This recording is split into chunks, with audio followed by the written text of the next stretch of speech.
वैसे वैज्ञानिकों के लिए चंद्र ग्रहण एक खगोलीय घटना है, लेकिन ज्योतिष शास्त्र के जानकारों के लिए यह ब्रह्मांड में उथल पुथल का विषय है।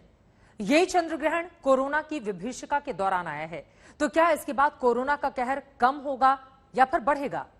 चंद्र ग्रहण का आपकी जिंदगी पर क्या होगा असर, आइए जानते हैं ज्योतिषाचार्यों की राय।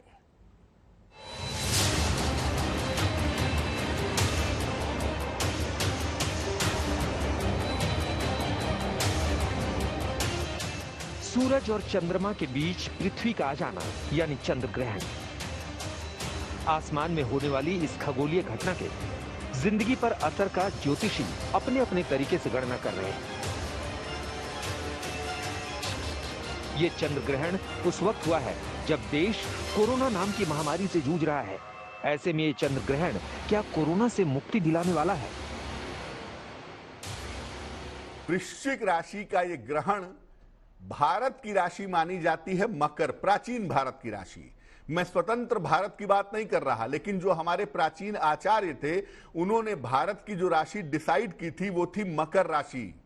अगर मकर राशि के परिप्रेक्ष्य में देखें तो एकादश भाव में ग्रहण लगेगा, यानी भारत के लिए ग्रहण बुरा नहीं होगा।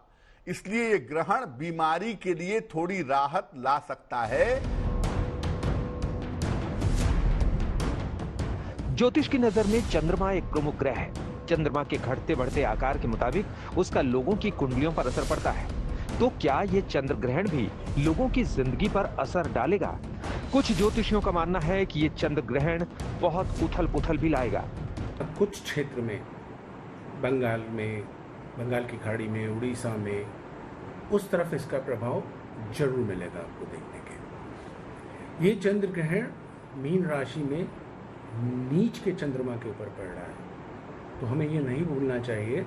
और क्योंकि पूर्णिमा का चंद्रमा है तो इसका प्रभाव 43 दिनों तक कम से कम पृथ्वी पर अवश्य रहेगा। साल का पहला चंद्र ग्रहण अनोखे संयोगों वाला है, लेकिन भारत में ये कम ही जगह देखा गया है। इस नाते कुछ ज्योतिषाचार्य इसे ज्यादा असरकारी नहीं मान रहे हैं। देखिए, आज वैशाख शुक्ल पूर्णिमा है। पूर्णिमा पे चंद्र ग्रहण होता है और अमावस पर सूर्य ग्रहण होता है। लेकिन ग्रहण यदि दिन में हो, चंद्र ग्रहण, और सूर्य ग्रहण रात्रि में हो, तो जब चंद्र का दर्शन ही दिन में नहीं होता है तो चंद्र ग्रहण का कोई अर्थ नहीं। और ऐसे ही सूर्य ग्रहण अगर रात्रि में दिखे तो उसका भी देश में अर्थ नहीं। ज्योतिषियों की राय है कि भारत में ये चंद्र ग्रहण उपछाया के तौर पर दिखाई दिया है। इसकी वजह से भारत में सूतक मान्य नहीं होगा, लेकिन तमाम राशियों पर इसका असर जरूर पड़ेगा। जब जब आकाश में कोई हलचल होती है उसका सीधा प्रभाव मानव जीवन पर पड़ता है। यत् पिंडे तद ब्रह्मांडे, तद ब्रह्मांडे यत् पिंडे, यानी कि जो हमारे पिंड में है वही ब्रह्मांड में है, और जो ब्रह्मांड में है वही मानव पिंड में है। जब जब आकाश में कोई भी हलचल होती है उसका सीधा प्रभाव मानव जाति पर पड़ता है।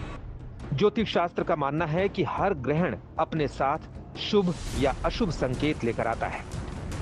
ग्रहों की दशा और दिशा का असर हमारी जिंदगी पर पड़ता है।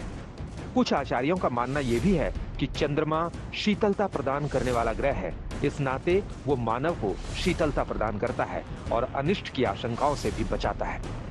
हरिद्वार से मुदित अग्रवाल, प्रयागराज से पंकज श्रीवास्तव के साथ आज तक ब्यूरो।